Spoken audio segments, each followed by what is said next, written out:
కృపాధారలు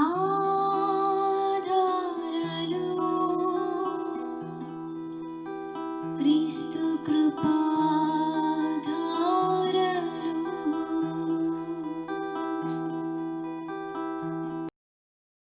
అందరికీ వందనాలు. మరి ఈరోజు ఈ ఆదివారం దినమున మరి దేవుడు మనకు ఇచ్చిన ఆధిక్యతను బట్టి సంఘంగా మరి ఎవరి ఇంట్లో వాళ్ళు ఉండి దేవుని స్తుతిద్దాం, దేవుని గణపరుద్దాం. మీ యొక్క ఆన్లైన్ సర్వీస్ విషయమై మరి దేవుడు మనకి ఈ యొక్క ఆరాధన విషయంలో దీవించి ముందుకు నడిపించాలని ప్రార్థన చేసుకుందాం. కళ్ళు మూసుకొని. పరిశుద్ధుడైన తండ్రి, కృపగలిగిన దేవా, నాయన నీకు వందనాలు చెల్లిస్తున్నాం. ఈ యొక్క ఆదివారం దినమున ప్రభువా నేను స్తుతించి గణపరచడానికి మరి మాకు ఇచ్చిన యొక్క మహాభాగ్యంను బట్టి వందనాలు. మరి కూడా ఇచ్చిన ప్రతి ఒక్కరిని మీరు జ్ఞాపకం చేసుకోండి. ఈ సర్వీస్లో పాల్గొన్న ప్రతి ఒక్కరిని మీరు జ్ఞాపకం చేసుకోండి. ఈ కోడికను ఆశీర్వాదకరంగా, మాకు దీవెనకరంగా మార్చండి, మీకు మహిమకరంగా చేయండి. యేసు ప్రభు నామమున ప్రార్థిస్తున్నాను పరమ తండ్రి, ఆమేన్. మరి ముందుగా నీవుంటే నాకు చాలు యేసయ్య అనే పాట ద్వారా పాడుతూ దేవుణ్ణి స్తుతిస్తాము.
స్తోత్రం కలుగును గాక.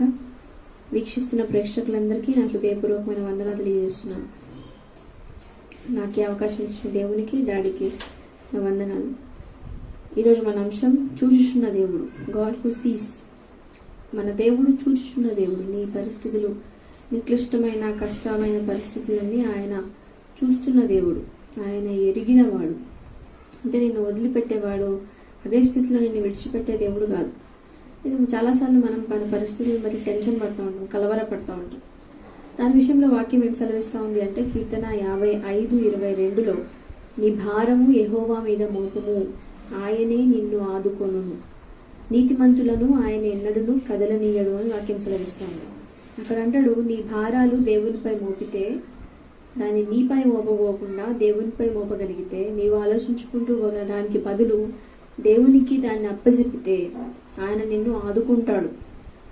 అది ఎట్లాంటి పరిస్థితి అయినా ఆయన మార్చగల సమర్థుడు అని వాక్యం సెలవిస్తాడండి. అయితే ఎవరి విషయంలో ఇది ఆయన చేస్తాడు అంటే నీతిమంతులను ఆయన కదలనివ్వడు, నీతిమంతులకు ఆయన సహాయం చేస్తాడు అని వాక్యం చెప్తా ఉంది. ఇది ఎవరు నీతిమంతులు? అట్లా ఆలోచిస్తే నీతిమంతులం ఎవరము లేం, అందరం ఏదో ఒక విషయంలో తప్పిపోతూ ఉన్న వారమే. అయితే ఎవరు నీతిమంతులు అంటే 1 యోహాను 1:9 గమనిస్తే ఎవరైతే వారి పాపాలను ఒప్పుకుంటారో దేవుడు వారిని క్షమిస్తాడు. ఆయన సమస్త దుర్నీతి నుండి వారిని పవిత్రులుగా చేస్తాడు. అంటే వీళ్ళు బికమ్ ప్యూర్. ఎందుకు పవిత్రులుగా అయినము అంటే కేవలం ఆయన రక్తాన్ని బట్టి, ఆయన కృపను బట్టి మాత్రమే, మనం మంచివారమని కాదు. అయితే ఇప్పుడు పవిత్రులముగా నీతిమంతులముగా తీర్చబడ్డ మనము మన కష్ట సమయాల్లో ఆయనకు మొరపెడితే, ఆయన నమ్మగలిగితే ఆయన నిన్ను అందులోంచి బయటికి లాగగలుగుతాడు, నీకు సహాయం చేస్తాడు అని వాక్యం సెలవిస్తూ ఉంది. అయితే కొంతమంది విషయం మనం ఆలోచిద్దాం. ఈరోజు చాలాసార్లు మనము ఈ పరిస్థితుల్లో అయితే ముఖ్యంగా హెల్త్ గురించి, మన ఆరోగ్యం గురించి మనకు చాలా టెన్షన్. బాగాలేదనుకోండి, శరీరం క్షీణించిపోతా ఉంది అనుకోండి, ఎక్కడెక్కడికి వెళ్ళినా డాక్టర్స్ దగ్గరికి ఎక్కడా తగ్గుతలేదనుకో, ఇంకా టెన్షన్ ఎక్కువైపోతుంటుంది. ఏమవుతుందో, రేపు ఏమవుతుందో, నెక్స్ట్ ఏమవుతుందో అని భయం ఉంటుంది మనుషులకి. అయితే ఇట్లాంటి ఆయన బైబిల్లో ఒక ఆయన పేరు యోబుకి చాలా క్లిష్టమైన పరిస్థితులు వచ్చినాయి. అన్ని కోల్పోయిండు, పిల్లల్ని పోగొట్టుకున్నాడు, పిల్లలు చచ్చిపోతారు ఆయన ముందే. అయితే ఆయన చివరికి ఆయన శరీరం క్షీణించినప్పుడు, ఆయన దేహం కూడా ఆయనకు సహకరించని స్థితిలో, ఆయనకి రోగంతో ఉన్నప్పుడు ఆయన దేవునికి మొరపెట్టినాడే తప్ప దేవుని మీద గునగలేదు. ఎందుకు చేస్తున్నావు ప్రభువా నాకు ఇట్లా అని ఎప్పుడు అనలేదు. కానీ ఆయన దేవునికి ఇష్టకరంగానే జీవించినాడు ఆ టైంలో కూడా. యోహాను సువార్త 15:14 అంటాడు, మీరు నా ఆజ్ఞలు గైకొని వారైతే నాకు మీ స్నేహితులు. ఒకవేళ మనం ఆయన ఆజ్ఞలని ఆయనకి ఇష్టకరంగా మనం జీవించినట్లయితే, మన ఇష్టాన్ని పక్కకు పెట్టి, నీ ఆశలను పక్కకు పెట్టి దేవుని ఆశలను తీర్చే వ్యక్తివైతే ఆయన నీకు స్నేహితుడిగా ఉంటాడు. మన స్నేహితులు బాధపడుతూ ఉండడం మనం చూడలేం కదా, దేవుడు కూడా అంతే. అయితే యోబు బాధపడుతూ ఉండడం దేవునికి చూడడం ఇష్టమా అంటే అట్లాంటిది ఏమీ లేదు. కానీ ఒక టైం, ఆ టైంలో దానికి అప్పచెప్పేసినాడు దేవుడు. కొన్ని రోజులు ఆ కష్టాన్ని వదిలేసిండు. అయితే అట్లాని మొత్తం వదిలేస్తాడా, నిన్ను మరణానికి అప్పగిస్తాడా, చచ్చిపోయేటట్టు చేస్తాడా అంటే అట్లాంటిది ఏమీ ఉండదు. దేవుడు మరణానికి అప్పచెప్పేవాడు కాదు. దావీదు అంటాడు, మరణ పాశములలో నుండి నువ్వు నన్ను బయటికి తీసుకొచ్చినావు, ఆ స్థితి నుండి బయటికి లాగినావు. చచ్చిపోతాను అనుకున్నా కానీ బయటికి లాగినావు ప్రభా. యోగ పరిస్థితి కూడా అట్లనే అయింది. చచ్చిపోతాడేమో అని అందరూ అనుకున్నారు, అందరూ చీకొట్టేసిండ్రు, అయిపోయింది నా పని అని. ఆ సమయంలో తన భారాన్ని ఇంకేమైపోతుందో నాకు టెన్షన్ పడకుండా ఆయన తన భారాన్ని దేవునిపై మోపిండు. ప్రభా ఇంకా నాలో ఏమన్నా తప్పు ఉందేమో నన్ను సరిచేయి నన్ను అడిగినాడే తప్ప నేను మంచిగా అవుతున్నామో కాను, నేను ఇట్లనే ఉండిపోవాల్సి వస్తుందేమో, చచ్చిపోవాల్సి వస్తుందేమో అనే అనుమానాలను పెట్టుకోలేదు. ఆయన విశ్వాసాన్ని బట్టి తన భారాన్ని దేవుని పైన మోపినందుకు దేవుడు ఆయనని హీల్ చేసిండు. ఆయనకు మంచి ఆరోగ్యాన్ని అనుగ్రహించిండు, స్వస్థతనిచ్చిండు. అంతేకాదు 2 అంతల ఆశీర్వాదాన్ని యోబుకు దేవుడు ఇచ్చినాడు అని వాక్యంలో చెప్తా ఉంటాడు.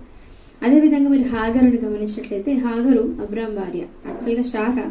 అయితే షారా సలహాన్ని బట్టి హాగర్ని కూడా చేసుకుంటాడు అబ్రాం. చివరికి హాగరికి ఒక కొడుకు పుడతాడు, ఆయన పేరు ఇష్మాయిల్. అయితే ఇష్మాయిల్ పుట్టిన తర్వాత ఇంకా హాగర్కి షారాకు పడకుండా అయిపోయింది. ఇప్పుడు షారా అన్నది హాగర్ని పంపించే, హాగర్ని తన కొడుకుని పంపించే అని అబ్రాంతో అనేసరికి అబ్రాం బాధతో పంపిస్తాడు. అయితే వాళ్ళు బయలుదేరుతారు నడుచుకుంటూ. ఎడారిలోకి వచ్చేసరికి నీళ్ళు అయిపోతాయి, వీళ్ళు తెచ్చుకున్న నీళ్లు. ఆ నీళ్ళకి బాబుకు దాహం వేస్తూ ఉంటుంది. అమ్మ నాకు నీళ్ళు కావాలంటే నీళ్ళు లేవు. అప్పుడు ఇంకా ఈ ఏడుపు తట్టుకోలేక, బాబు ఏడుపు చూడలేక హాగరు కొంచెం దూరం వెళ్ళిపోయి, ఇంకా ఈయన చావు నేను చూడలేను, నా కొడుకు చావు చూడలేను అని దూరం వెళ్ళిపోయి ఏడుస్తూ ఉంటుంది. అక్కడ దేవుడితో కనిపించి అంటాడు కదా, నువ్వు నీ బాబు దగ్గరికి వెళ్ళి ఒకసారి చూడు. ఆ బాబు మొర దేవుడు విన్నాడు. ఆ టైంలో చచ్చిపోయే టైం అనిపించిన ఆ టైంలో, దాహానికి చచ్చిపోతున్నాం అని అనిపించిన టైంలో ఎక్కడెక్కడికో పరిగెత్తలేదు, కానీ తన భారం ఏదైతే ఉందో దేవునితో చెప్పుకున్నారు వాళ్ళు. ఆ సజీవుడైన దేవుడు, అసాధ్యుడైన దేవుడు చేసింది ఏంటి అంటే, అక్కడ ఊట వచ్చిందంట. నీళ్లు బాగా రావడం మొదలైనవి. ఇంకా ఆ నీళ్లు ఆగిన తర్వాత తెప్పరెళ్ళి మళ్ళీ ప్రయాణం కొనసాగిస్తారు. అప్పుడు ఆమె హాగరు ఈ పేరు పెడుతుంది ఆ స్థలానికి. ఏమని అంటే బెయర్ లహాయి రోయ్, అంటే చూచుచున్న దేవుడు. God is seeing. నన్ను వదలలేదు, నిన్ను కూడా ఏమీ వదలలేదు ఆయన. నీకు అంత అయిపోయింది, ఇంకేమి లేదు, ఇంకేముందిలే నువ్వు అనుకుంటున్నావు హాగర్ లాగా. అంత అయిపోయింది, చేతులు వైగిలైపోయి పక్కకు పోయి ఏడుస్తూ ఉన్నావేమో. ఏడుపు మాని దేవునిపై నువ్వు ఆధారపడగలిగితే, నీ భారం, నీ బాధ ఆయన మీద మోపగలిగితే, ఆయన నీకు విజయాన్ని సమకూర్చగల శక్తిమంతుడు. అందులోంచి హాగర్ని తెచ్చిన దేవుడు నిన్ను కూడా బయటకు తీసుకొని వస్తాడు. ఇంకొక ఆయన చూద్దాం. ఒక ఆయన పేరు ఇస్సాక్. పెద్దగా అయితే ఉన్నాడు ఇస్సాక్, అబ్రహాం కొడుకు. పెద్దగా అయితే ఉన్న కొద్దీ ఆయనకు 40 years వచ్చినాయి, 40 సంవత్సరాలు. కానీ ఇంకా పెళ్ళి అవ్వలేదు కదా, ఇంకా అవుతలేదు, మా డాడీ చేసేటట్లేడు, ఇంకా నేనే చూసుకుంటా, ఎవరినో ఒకరిని చేసుకుంటా, ఇట్లాంటి ఆలోచనలు ఆయనకు లేవు. కానీ దేవుని మీద ఆధారపడడు. ఇది మెయిన్ డెసిషన్. మ్యారేజ్ చాలా ముఖ్యమైన, మీరు చేసుకునే తీర్మానాలలో ముఖ్యమైన తీర్మానం జీవితంలో వివాహ విషయంలో కనుక మీరు తప్పటడుగు వేసినారా, ఎవరో ఒకరులే అనుకున్నారా, దేవునికి ఇష్టం లేనిది చేసినారా, మీ జీవితం అంతా మీరు సఫర్ అవ్వాల్సి వస్తుంది. జీవితం అంతా దుఃఖితులై ఉండాల్సిన పరిస్థితి ఏర్పడుతుంది. అది జరగొద్దు అనుకుంటే ఇస్సాకు చేసిన పని చేయండి. ఇస్సాకు ఇంకా పెళ్ళవుతలేదు అని బాధపడుకుంటూ ఉండాలి. చాలా మందికి వివాహం అవ్వదు, కొంతమంది బాధపడుతూ ఉంటారు నాకు ఇంకా పెళ్ళవుతలేదు అని. పిల్లలకు పెళ్ళిళ్ళు చేయాల్సిన, వివాహాలు చేయాల్సిన బాధ్యత తల్లిదండ్రులది. వాళ్ళు ఆలోచించాలి. ఒక ఏజ్ వచ్చేసరికి దే మస్ట్ థింక్. కొంతమంది పట్టించుకోరు తల్లిదండ్రులు. అట్లా ఎవరైనా వాక్యం చూస్తున్నట్లయితే, వింటున్న వ్యక్తులలో ఎవరైనా ఉన్నట్లయితే మీ పిల్లలను పట్టించుకోండి, వారి బాధ్యత మీదే. అయితే మొత్తానికి ఇస్సాకు ఇంకా వివాహం అవ్వలేదు. అయితే తను తొందరపడలేదు, టెన్షన్ పడలేదు. కానీ అక్కడ ఉంటుంది, ఈవెన్ రిబ్కాని అంటే తన కాబోయే భార్య వస్తున్నప్పుడు కూడా తనకి ధ్యానం చేస్తూ ఉన్నాడట, ప్రార్థనలో ఉన్నాడు ఈ వ్యక్తి ఇస్సాకు. అంటే కంప్లీట్గా దేవుని మీద ఆధారపడి ఉన్నాడు. ప్రభువా నువ్వే చూసుకో. ఇంకా అప్పటికే వాళ్ళ మమ్మీ చచ్చిపోయింది, వాళ్ళ అమ్మ చనిపోయింది. ఇస్సాకు తల్లి బాధతో ఉన్నాడు. అయితే నా భవిష్యత్ ఏందో నువ్వే చూసుకో ప్రభువా ఇంకా అని మొరపెడతా ఉన్నాడు. పవిత్రంగా ఉన్నాడు. తన ఘటాన్ని పవిత్రంగా కాపాడుకున్నాడు. యవనేచ్ఛలకు దూరంగా పారిపోమని వాక్యంలో రాసి ఉంటుంది. ఆ విధంగా యవనేచ్ఛలకు దూరంగా పారిపోతూ ఉన్న వ్యక్తి ఇస్సాకు. దేవుని దృష్టిలో పవిత్రంగా ఉంటా ఉన్నాడు. ప్రార్థన చేస్తూ ఉన్నాడు, ప్రభు నాకు ఒక మంచి విశ్వాసమైన భార్యని అని. నేను అడిగిన దాన్ని బట్టి దేవుడు తనకి రిబ్కాను అనుగ్రహిస్తాడు. రిబ్కాను ఇచ్చిన తర్వాత వాక్యంలో రాసి ఉంటుంది, వీళ్ళ వివాహం అయిన తర్వాత తన తల్లి మరణించిన దుఃఖం నుండి బయటకు వచ్చేసిందంట ఇస్సాకు. అంటే తన వివాహం నిజంగా చెప్పాలంటే ఆశీర్వాదకరంగా మారిందని చెప్పొచ్చు. సరే, నీకు వివాహ విషయంలో నీకు టెన్షన్ ఉంటే అది కూడా దేవుని మీద వేసే భారం, ఆయన చూసుకుంటాడు. ఇంకా పెళ్ళైపోయింది. సరే, పెళ్ళైపోయిన తర్వాత ఇస్సాకు పిల్లలు లేరు. భార్య అంటా ఉంది, నాకు పిల్లలు లేరు. ఇస్సాకు టెన్షన్ పడిపోయి ఆయన ఆమెను తిట్టేసి ఇంకేమో చేసేసి అట్లాంటి పనులు చేయలేదు. నీకు పిల్లలు పుడతలేరు కదా, నేను వదిలేస్తా, ఇంకొకరిని చేసుకుంటా, అట్లా మాట్లాడతారు కొంతమంది. అట్లా ఆలోచించకుండా లేదు. కానీ పిల్లల్ని ఇవ్వగలిగే శక్తి దేవుడికే ఉందని ఆయనకు తెలుసు. కీర్తనల గ్రంథంలో మీరు గమనిస్తే కుమారులు యెహోవా అనుగ్రహించు స్వాస్థ్యం అని రాసుంటుంది. పిల్లల్ని ఎవరిస్తారు అంటే దేవుడిస్తాడు. God gives. ఎవరో కాదు. అమ్మాయి పుట్టింది, అబ్బాయి పుట్టింది అని ఏదో వాళ్ళు అనుకున్న వాళ్ళు పుట్టకపోయేసరికి కొంతమంది బాధపడుతూ ఉంటారు. ఇస్తున్నది దేవుడు. It's a gift. అది మీకు బహుమానం. సంతోషంగా తీసుకోండి దాన్ని. అయితే ఇస్సాకు ప్రార్థన చేసిండట, మొరపెట్టిండట దేవుని దగ్గర, ప్రభువా నాకు పిల్లల్ని అనుగ్రహించు. దేవుడు ఆ మొరని ఆలకించి వారికి సంతానాన్ని, ట్విన్స్ పుడతారు, యాకోబు ఇస్సాకు ఇద్దరిని దేవుడు అనుగ్రహిస్తాడు. అంటే తన భారం ఏదైతే ఉందో ఆ టెన్షన్ ఏదైతే ఉందో, ఎందుకు ఇంకా పిల్లలు పుడతలేరనే టెన్షన్, అది పూర్తిగా దేవుని మీద వేసిండు ఆయన. దేవునికి ఇష్టకరంగా జీవిస్తూ తన భారాన్ని పూర్తిగా వదిలేసిండు. ప్రభా నువ్వు చూసుకో, నువ్వు సహాయం చేయి.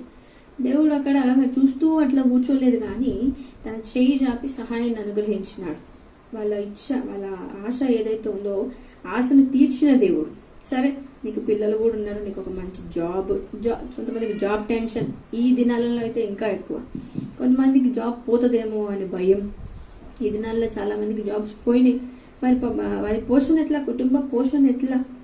అయితే మీరు టెన్షన్తో ఉన్నారా? ఒకవేళ నా ఉద్యోగం పోయింది, ఇప్పుడు ఎట్లా బ్రతకాలి, ఏం చేయాలి అని, అదే జీతం చక్కగా వస్తలేదు, ఏం చేయాలి అని టెన్షన్ పడుతూ ఉంటారు. బైబిల్లో యాకోబు అని ఒక ఆయన ఉన్నాడు. ఆయన వాళ్ళ మామ దగ్గర ఉద్యోగం చేస్తూ ఉంటాడు. అయితే వాళ్ళ మామ చేసిన పని ఏంటి అంటే 10 సార్లు జీతం మార్చిండంట. అంటాడు, ఇగో ఈ నెల ఇంత ఇస్తా అంటాడు. వచ్చే నెల అంటాడు, లేదులే కొంచెం తక్కువ ఇస్తా అంటాడు. ఇంకో వచ్చిన నెల అంటాడు, అంతగానో ఎందుకయ్యా, నువ్వు నా ఉన్నమే కదా, మా చుట్టమే కదా, ఇంకా కొంచెం తగ్గిస్తా. అట్లా 10 సార్లు జీతం మారుస్తా వచ్చిండంట యాకోబు విషయంలో. అరే, యాకోబుకు భార్యలు ఉన్నారు, పిల్లలు ఉన్నారు, అని వాళ్ళని చూసుకోవాలి కదా. ఆ భారం అంతా యాకోబు వేసింది ఎవరి మీద అంటే దేవుని మీద. ఆఖరికి వచ్చేసరికి జీతం సగ గీయకపోవడం సరే కదా, తనకు వస్తున్నది కూడా గుంజుకోవడానికి ప్రయత్నం చేసిన వ్యక్తి వాళ్ళ మామ. అది గమనించిన దేవుడు, ఆదికాండంలో గమనించినట్లయితే అక్కడ రాసుంటది 30వ అధ్యాయం 7వ వచనంలో 43వ వచనంలో, గాడ్ రివార్డెడ్, దేవుడు రివార్డ్ చేసిండంట ఆయనకి. ఏ టైప్లో ఏవైతే ఏ పశువులనైతే వాళ్ళ మామ జీతంలాగా ఇద్దాం అనుకున్నాడో ఆ పశువులకే ఎక్కువ పిల్లలు పుట్టినాయి.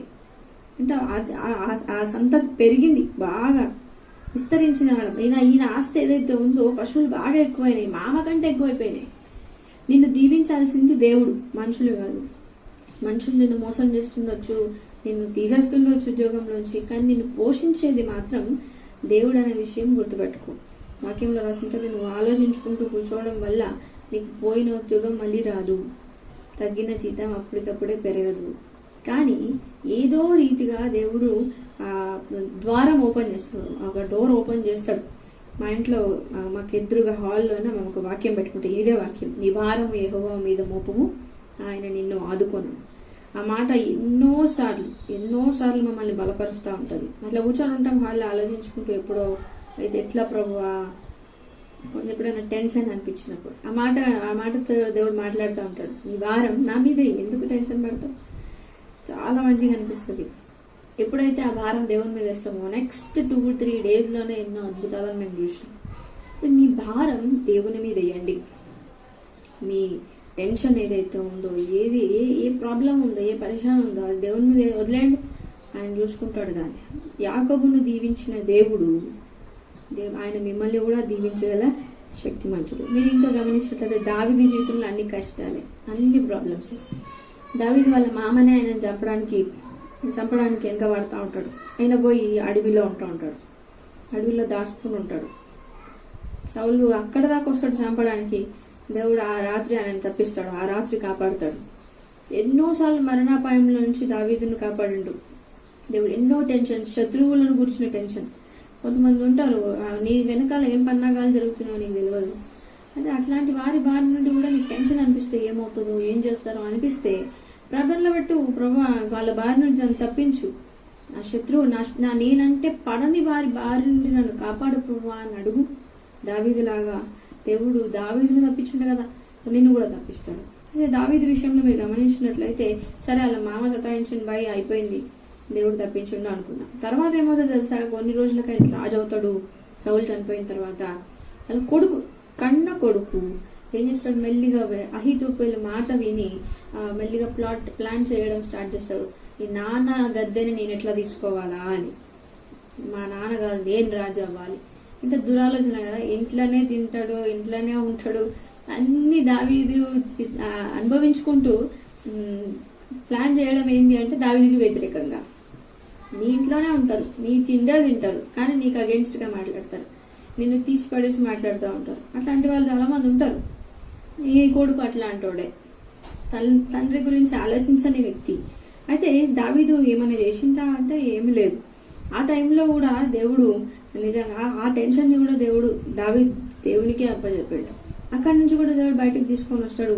ఆ పన్నాగం పన్నిన కొడుకే చనిపోయాడు, కానీ దావీదుకి ఏమీ అవ్వలేదు. ఇట్లా ఎంతో మంది శత్రువులు నీ చుట్టూ ఉండొచ్చు, కానీ నీ భారం ఆయన మీద నువ్వు మోపగలిగితే ఆయన నిన్ను ఆదుకుంటాడు అని వాక్యం సెలవిస్తూ ఉంది. అయితే ఈయన చచ్చిపోయేటప్పుడు దావీదు ఆల్మోస్ట్ ఎండ్, ఇక ముసలిగా అయిపోయాడు. చచ్చిపోయే టైంకి సొలొమోనుని తన కొడుకుని, బెత్షెబా కొడుకు సొలొమోనుని రాజుగా పట్టాభిషేకం చేసిన తర్వాత సొలొమోన్తో ఒక మాట చెప్తాడు. ఏమంటే, భయపడకు, నీవు పరిస్థితులు చాలా భయపడే పరిస్థితులు చాలా వస్తాయి, కానీ భయపడకు. ఆ భయపడడం కంటే దేవుని వాక్యానుసారంగా నడువు, ధైర్యంగా ఉండు, దేవుడు ఉన్నాడని ధైర్యంగా ఉండు, ఆ విశ్వాసం కలిగి ఉండు, ఆయన నిన్ను ఆదుకుంటాడు అనే మాట చెప్తాడు దావీదు. ఎందుకంటే హీ వాజ్ ఎక్స్పీరియన్స్డ్, ఆయన అనుభవంతో చెప్పిన మాట అది. అంటే ప్రతి పరిస్థితి ఎట్లాంటిదైనా సరే, పోషణ విషయం కానీ, సంతాన విషయంలో కానీ, పెళ్ళిళ్ళ విషయంలో కానీ, జాబ్ విషయంలో కానీ, మీరు ఇంకా ఏదైనా తీసుకోండి, అది శత్రువు ప్రాబ్లమే కానీ, అన్నిటి నుండి అన్ని భారాలు, ఏ భారమైనా ఆయన మీద నువ్వు మోపగలిగితే ఆయన ఆ భారాన్ని తేలికగా చేయగల శక్తివంతుడని నమ్మండి. అనవసరంగా కలవరపడుకుంటూ కూర్చోవద్దు. నీ భారం యెహోవా మీద మోపుము, ఆయన నిన్ను ఆదుకుంటాడు. నీతిమంతులను ఆయన కదలనివ్వడు. కళ్ళు మూసుకుందాం. కళ్ళు మూసుకొని ఒక చిన్న ప్రార్థన చేసుకుందాం. మీతో దేవుడు ఒకవేళ మాట్లాడినట్లయితే ఈరోజు నీ భారాన్ని ఆయన మీద మోపు. ప్రభువా మీకు స్తోత్రం, ఈ మాటలు దయచేసి ఫలించడానికి మీ కృప చూపించండి.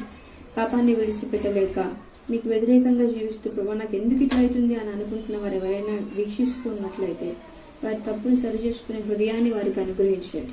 వారు ఏ కష్టంలో ఉన్నారో, ఏ భారంతో ఇబ్బంది పడుతూ ఉన్నారో, ఏ విషయంలో వారిని సన్నిధిలో మొరపెడతా ఉన్నారు, దాని నుంచి విడుదల చేయమని ప్రార్థిస్తున్నాం.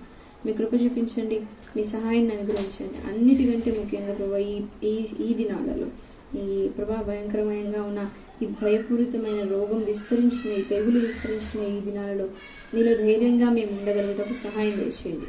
ప్రభా మా పక్కన, మా కుడి ప్రక్కన, ఎడమ పక్కన 1000 మంది 10,000 మంది పడినా అపాయం మాకు రాదు అనే విశ్వాసాన్ని మాకు కలగజేయండి. ఒక్కవేళ వచ్చినా అది మమ్మల్ని మరణానికి మాత్రం తీసుకొని పోలేదనే విశ్వాసాన్ని కలగజేయండి. వాక్యం ఫలించుటకు కృప చూపించండి. ఇంకా రక్షణ లేని వారికి రక్షణ అనుగ్రహించండి. మీ సహాయం దయచేయండి. మమ్మల్ని అందరినీ ప్రభావ మీరు అక్కడి కోసం సిద్ధపరచండి. మేము మమ్మల్ని విశ్వాసంలో స్థిరపరచండి. మీ సహాయం దయచేయమని యేసు నామంలో వేడుకుంటున్నాం తండ్రి, ఆమేన్. ఈ సమయంలో మరి దేవుణ్ణి ఆరాధిద్దాం. దేవుడు మన జీవితంలో చేసినటువంటి మరి మేలను బట్టి ఆయన స్తుతిద్దాం, ఆయన ఘనపరుస్తాం. అత్యున్నత సింహాసనముపై ఆసీనుడవైన నా దేవా, అత్యున్నత సింహాసనముపై ఆసీనుడవైన నా దేవా, అత్యంత ప్రేమా స్వరూపివి నీవే, ఆరాధింతును నిన్నే. అత్యంత ప్రేమా స్వరూపివి నీవే, ఆరాధింతును నిన్నే.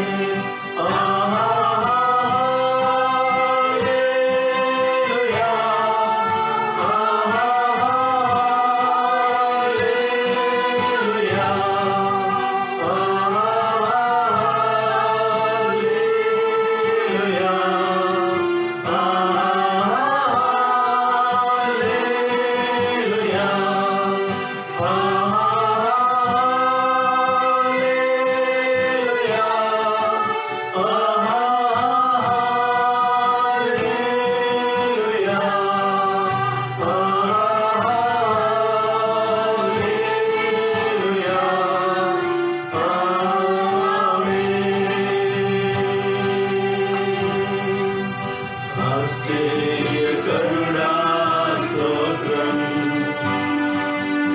ఆలోచనకర్త స్తోత్రం. ఆశ్చర్యకరుడా స్తోత్రం, ఆలోచనకర్త స్తోత్రం. బలమైన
ఆశ్చర్యకరుడా, ఆలోచనకర్త, నిత్యుడగు తండ్రి, సమాధానాధిపతి, నీకు వందనాలు, స్తుతులు, స్తోత్రములు చెల్లిస్తున్నాం. మా రక్షణకర్త, నీకు వందనాలు చెల్లిస్తున్నాం. మా కొరకు శిలువమైన మరణించి మమ్మల్ని విమోచించిన దేవానికి వందనాలు. మృత్యుంజయుడైన తండ్రి, నీకు స్తోత్రం చెల్లిస్తున్నాం. మరణం గెలిచిన ప్రభువానికి స్తోత్రం చెల్లిస్తున్నాం. ఈ రక్తం ఇచ్చి విలువబెట్టి మమ్మల్ని కొనుక్కున్నారు ప్రభువా, అందుని బట్టి మీకు వందనాలు. నిత్యత్వంలో మీతో పాటు ఉండే భాగ్యాన్ని మాకు కల్పించినందుకు మీకు స్తోత్రం. మాకు అనుదినము మమ్మల్ని పోషించుచున్న మా ప్రభువా, నీకు వందనాలు.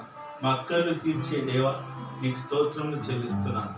ఈ దినాన్ని బట్టి నేను ఎంతో ఘనపరుస్తున్నాను. ఈ లోకంలో మమ్మల్ని సజీవులుగా ఉంచి మిమ్మల్ని స్తుతించే పాత్రలుగా మమ్మల్ని పెట్టినందుకు ఏమి ఇవ్వలేక మా యొక్క కృతజ్ఞతాస్తుతులు మా ప్రభు రక్షకుడైన యేసుక్రీస్తు నామమున అర్పిస్తున్నాం పరమ తండ్రి. ముగింపు ప్రార్థన ఆశతోటి సెలవు తీసుకుందాం. కృపా సత్య సంపూర్ణ తండ్రి, పరిశుద్ధ స్తుతి స్తోత్రమైన ఆరాధనంతట్లో మీరు తోడుగా ఉండి మీరు ఆధిపత్యం వహించి నడిపించి మీరు మహిమ పొందినందుకు వందనాలు. కానీ ఆరాధన పాల్గొని ప్రతి ఒక్కరిని బలపరచండి. మీరు ఫలిష్టకు మీ సహాయం దయచేయండి. బలహీనను బలపరచండి. అనుగవాన్ని తండ్రి ముట్టండి, విడుదల దయచేయండి. మీరు ఇచ్చిన అధికారం బట్టి యేసు నామమున విడుదల ప్రకటిస్తున్నాను. యేసు నామమున విడుదల కలుగును గాక. దాన్ని బలహీనను బలపరచండి. పడిపోయిన వారిని లేవనెత్తండి. ఆచారాలకు అలవాటు పడిన పరిస్థితి నుంచి విడిపించండి. ఇంకా మారు మనస్సు రక్షణ లేని వారు నేనా సువార్త విని మారు మనస్సు రక్షణ పొందుటకు మీ సహాయం దయచేయండి. మీ రాజుల కొరకు మమ్మల్ని అందరినీ సిద్ధపరచండి. కానీ ఆరాధనంతట్లో మీరు మహిం పొందినందుకు వందనాలు. మీ దీవెనతో నడిపించి మీరు మహిం పొందమని యేసు పరిశుద్ధ నామమున స్తుతించి అడిగి వేడుకొని ప్రార్థిస్తున్నాం తండ్రి. ఆమేన్. మన తండ్రి దేవుని ప్రేమ, ప్రభువైన యేసుక్రీస్తు కృప, పరిశుద్ధాత్మిక అన్యోన్య సహవాసము కూడిన మనందరికీ సకల లోక పరిశుద్ధులందరికీ ఇప్పుడును ఎల్లప్పుడూ సదాకాలము తోడైను గాక. ఆమేన్. ఆమేన్. ఆమేన్. Praise the Lord. Praise the lord.